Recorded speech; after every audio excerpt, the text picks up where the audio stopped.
दिल्ली विधानसभा चुनाव का एक ऐसा सच जो सामने आ गया तो दिल्ली की सियासत रातों रात बदल जाएगी।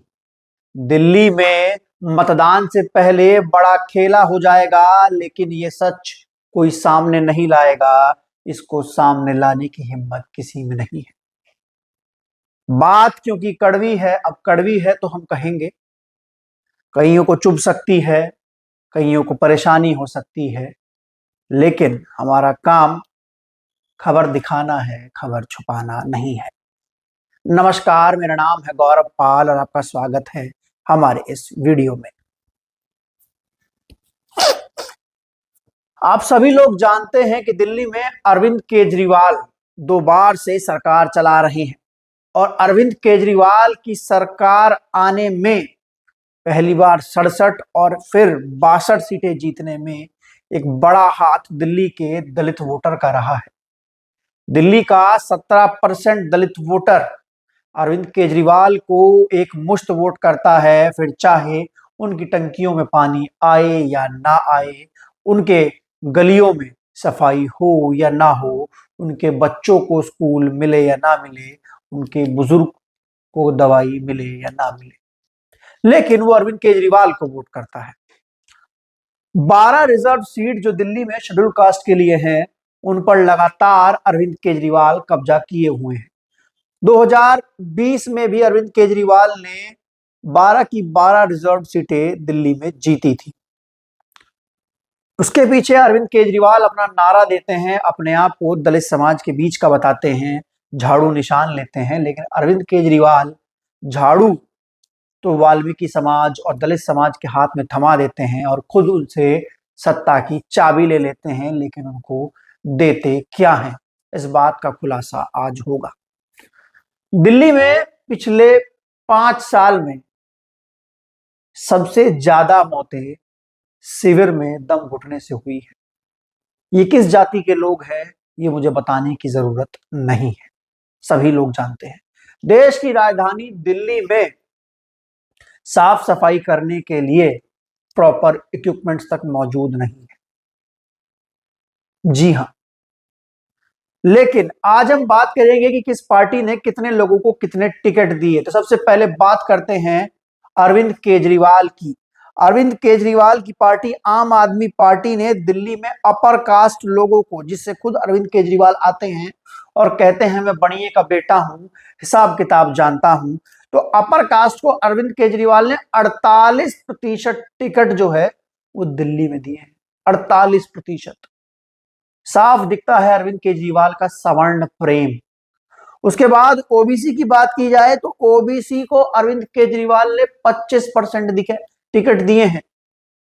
अखिलेश यादव पीडीए का राग अलापते हैं, अब अरविंद केजरीवाल से पूछे कि कहां गया पिछड़ा। मात्र 25%, जिनकी आबादी 50% से ज्यादा है, जिनके लिए आरक्षण 52% से ज्यादा करने की बात हो रही है, उनको मात्र 25% रिप्रेजेंटेशन अरविंद केजरीवाल देते हैं।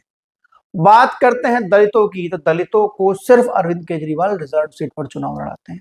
सिर्फ जो सीटें उनको कॉन्स्टिट्यूशन ऑफ इंडिया ने दी है, बस वो अरविंद केजरीवाल अपनी तरफ से एक सीट पर भी किसी दलित को चुनाव नहीं लड़ाते। मुख्यमंत्री तो क्या बनाएंगे, उप मुख्यमंत्री क्या बनाएंगे, राज्यसभा क्या भेजेंगे। अगर ये रिप्रेजेंटेशन भी ना होता, अगर ये सीट भी रिजर्व ना होती, तो अरविंद केजरीवाल ये भी ना लड़ाते। और जबकि दिल्ली का जो दलित समाज है वो एक मुश्त अरविंद केजरीवाल को वोट करता है।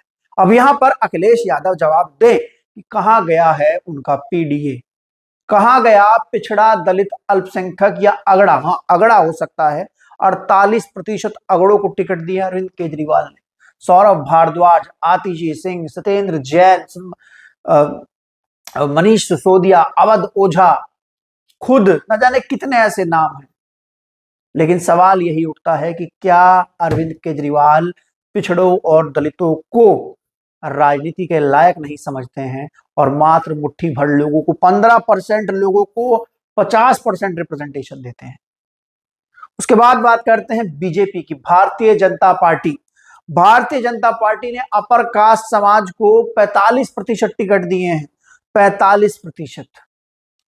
मतलब 45%। हालांकि भाजपा से ज्यादा उम्मीदें भी नहीं है, उनकी विचारधारा, उनकी रणनीति वही है, उनसे उनको किसी से मतलब नहीं है। उसके बाद ओबीसी को बीजेपी ने 20% टिकट दी है। 52% आबादी वाले ओबीसी को बीजेपी ने 20% टिकट दी है। लेकिन ओबीसी को कौन समझाए, वो तो हिंदुत्व की लहर में टीका लगाए, झंडा उठाए, बीजेपी के पीछे नारा लगा रहा है। उसको रिप्रेजेंटेशन की जरूरत नहीं है, वो तो सिर्फ नारा लगा रहा है, गाड़ी में धक्का लगा रहा है, भैया की जय जयकार कर रहा है और जल्लूस निकाल रहा है। बाकी ओबीसी को कुछ नहीं चाहिए भाजपा से, बस वो सिर्फ इसमें खुश है कि फलाने की चूड़ी टाइट है। आइए अब बात करते हैं कि दलितों को बीजेपी ने क्या दिया है। बीजेपी ने बड़ा दिल किया है। यहाँ पर 12 सीटें जो रिजर्व थी, उन पर तो दलित कैंडिडेट देना बीजेपी की मजबूरी थी। ऐसे में बीजेपी ने 2 और सीटों पर दलित कैंडिडेट उतारे हैं। तो मतलब 14 दलित उम्मीदवार जो है वो बीजेपी की ओर से दिए गए हैं। हम बात करें कांग्रेस की, तो कांग्रेस ने 35% अपर कास्ट को यहां पर रिप्रेजेंटेशन दिया है। राहुल गांधी यहां तो अपनी बात थोड़ी सी रखते हुए नजर आए आप और बीजेपी के सामने, कि वो पिछड़ों को रिप्रेजेंटेशन देने की बात कर रहे हैं। शायद मेरी बात जो है वो राहुल गांधी ने सुन ली होगी। मैं लगातार उनको बोलता रहता हूं कि आप पिछड़ों को क्या दे रहे हैं, क्या दे रहे हैं। तो शायद यहाँ पर थोड़ा सा राहुल गांधी ने सवर्णों का रिजर्वेशन कम किया, और सवर्णों का जो रिप्रेजेंटेशन है वो कम किया होगा। मैं तो एक बात और भी कह रहा हूं उनको कि राहुल जी, आप नीली टी शर्ट पहन के घुमा कीजिए, उसमें ज्यादा अच्छे लगते हैं। सफेद का दौर चला गया है। ये दौर जो है, ये देश जो है वो नीले का है। ये देश जो है वो बाबा साहब का है। तो नीली टी शर्ट में ज्यादा अच्छे लगते हैं। अब देखते हैं राहुल गांधी नीली टी शर्ट कब पहनते हैं। खैर छोड़िए, अब बात करते हैं कांग्रेस ने ओबीसी को क्या दिया। कांग्रेस ने ओबीसी को 30% टिकट दिए। मतलब 52% आबादी को 30%। मतलब इन सब में तो, इन पीछे वाले 2 लोगों में सबसे ज्यादा कांग्रेस ने दिया है। कांग्रेस ने सवर्णों को 35% दिया है, ओबीसी को 30% दिया है, और जो शेड्यूल कास्ट है जिनकी राजनीति राहुल गांधी कर रहे हैं, उन पर एहसान कर दिया है। 12 सीटें रिजर्व है और 1 सीट एक्स्ट्रा उनको देकर एहसान कर दिया है। बात करते हैं बीएसपी की, तो बीएसपी के पास दिल्ली में खोने के लिए कुछ नहीं है, पाने के लिए सारा जहान है। और इसी तर्ज पर बीएसपी ने दिल्ली में अपने कैडर के लोगों को चुनाव लड़ाया है। और सबसे ज्यादा मैक्सिमम जो बीएसपी ने जो रणनीति अपनाई है वो सोशल इंजीनियरिंग की अपनाई है, और ऐसी सीटों पर मुस्लिम कैंडिडेट उतार दिए हैं जो मुस्लिम बहुल है ही नहीं। उन्होंने सबसे ज्यादा दलित कैंडिडेट्स को टिकट दिया है, लगभग 20 से 25, 30 कैंडिडेट्स को टिकट दिया है।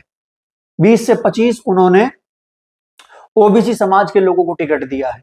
और उसके अलावा अगर बात की जाए तो सवर्ण समाज के लोगों को भी बीएसपी ने टिकट दिया। तो बीएसपी अपनी जो सोशल इंजीनियरिंग है, जो बार बार वो करती है, लोगों को एक साथ लाने के लिए, लोगों को एक साथ जोड़ने के लिए सबको टिकट देती है। लेकिन न जाने लोग क्यों, उनको जातिवाद ही पसंद आता है, वो सोशल इंजीनियरिंग, सामाजिक न्याय उनको पसंद नहीं आता। इस बार भी बीएसपी ने दिल्ली में, जो जैसे कि उनकी रणनीति है, खोने के लिए कुछ नहीं है, पाने के लिए सारा जहान है, तो बीएसपी अपने कार्डर, अपने संगठन के लोगों को चुनाव लड़ा रही है दिल्ली में। और ऐसे में बीएसपी की रणनीति ये होगी कि ज्यादा से ज्यादा किसी भी कीमत पर वोट शेयर बढ़ाया जाए, ताकि पार्टी की स्थिति जो है वो ठीक हो, और जो एक तलवार लटक रही है राष्ट्रीय पार्टी का दर्जा खत्म होने की, वो हट सके। तो ये वो डिटेल्स थी जो कि दिल्ली चुनाव में इन तमाम राजनीतिक दलों ने घालमेल किया है।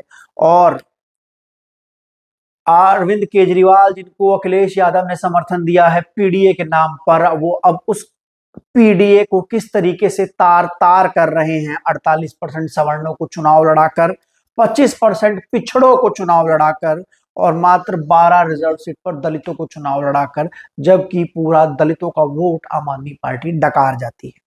बीजेपी से सामाजिक न्याय की उम्मीद नहीं है, बीजेपी से पिछड़ों के लिए और दलितों के लिए कुछ लेने की उम्मीद नहीं है।